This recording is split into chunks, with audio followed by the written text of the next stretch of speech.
She kept dragging me to court. She used to like to drag me in, and the court system did not treat me good.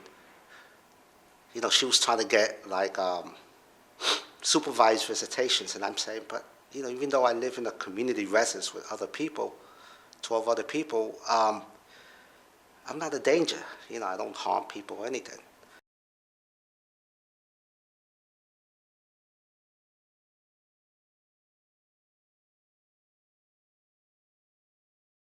The mother and I were fighting, but then every time we went to court, they would kind of believe the mom.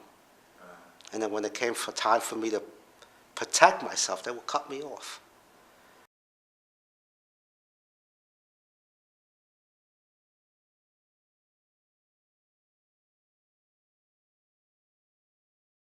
The mom of my son was using drugs, so I had to intervene. Um, and I remember Child Protection Service was involved, and finally, I would talk to them and send them. I would say, she's leaving my son with the uncle, which he was nice, but she's going off with her boyfriend. And they kind of didn't believe me. Like, they would call the mom up, and they'll say, in 3 days we'll show up for the inspection. So in 3 days she'll be home and she'll clean up, and so I kind of didn't look, I looked like I didn't know what I was talking about.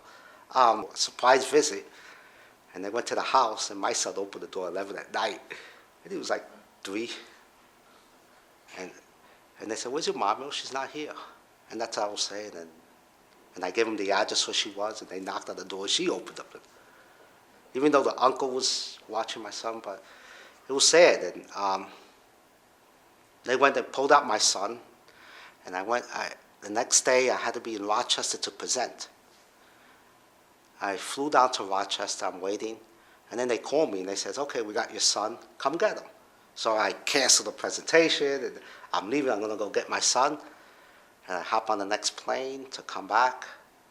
I end up driving to go get my son, and then Child Protection Service says, "Oh, we gave your son away to the maternal sister, the mom's sister." "Wait a minute, you just called me." He said, "Come." I told him, "You just called me." "Yeah, but we feel that he's better here." "You can't make that decision." And they said, "Well, you're going to have to go to court." So the aunt and I, we sat and we did our little plan, and Child Protection Service and the law guardians is involved, that whole. So it kind of took months. I knew I couldn't trust it. I said, I can't trust. There's something up their sleeve, all these postponements, and then the law guardian could cancel twice, and everyone could cancel twice in court.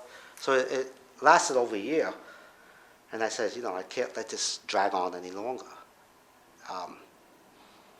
We ended up going to court, and I spoke to the mother of the sister of the mother of my son. I spoke to her, and we did our little side plan without telling anything.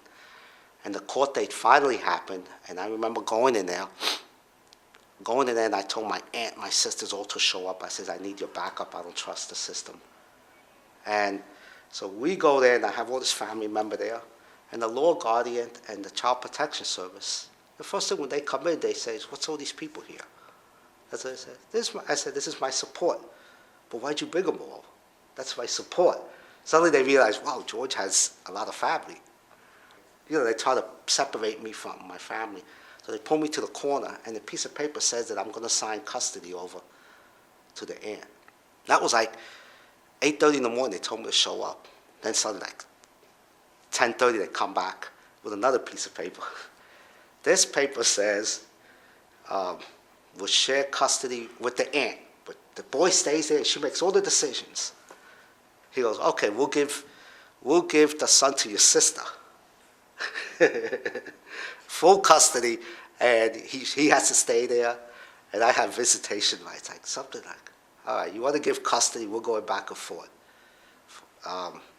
Joint custody between my sister and I, with a stipulation that after 1 year, if I do good, you have nothing on me, I get full custody of my son. That's the only thing I'm going to sign, because I know my sister's going to give me my son. She's not going to fight me. Right? And they go, "Oh, God." And they go, "Okay." Finally, We go in court. The hearing comes out. It's 3:30 in the afternoon. We're sitting there all day. 3:30. So what does a child protection service and the law guardian says, "Oh, George, we want you to sit in the corner back here, and we'll call you when the case starts." So the whole hearing starts, and suddenly they start. There's 3 kids involved. She had 2 kids with her new boyfriend, and they were trying to take all 3. So I'm sitting there in the back, and they start the court, and they start talking about my son. So I scream out in court, "I'm here," in the back of the room, and everybody turns around. So the judge says, "What are you doing back there?" They told me to sit back there. The lady said, "Oh, shit." The judge was mad. She looked at those ladies and said, "How dare you?" And then quickly they says, "Well, George is mentally ill," and they like attacked me. So and then they says, "Well, he needs supervision." Child protection service says he needs child protection service watching him for a year. And I went, "All right, well, watch him for a year. You're just wasting your money." That's what I thought. Okay, as long as I get my kid. And finally, they gave me my kid, and that hour and a half wait for the paperwork was the longest hour and a half. I kept pacing. I went home. I got the court papers. I ran home. I told my son. I said, "Yeah, we're gonna be together." He's happy. We go to my sisters, and we're living there in Farmingdale, Long Island. So my sisters on the side went, and one bought a house, and then the other one furnished it. And then she says, "Here, this is yours. You and your son, you can start your life." They put a down payment, and all the bills are yours. And we've been there since 2002, my son and I. And now he's 17. Oh, I do consulting in the mental health field. I do some. It's slowed up, but I keep busy. My sister has a insurance business, and she owns a few houses. So I fix stuff. I'm pretty handy. So I fix stuff, and I help her out in insurance business. And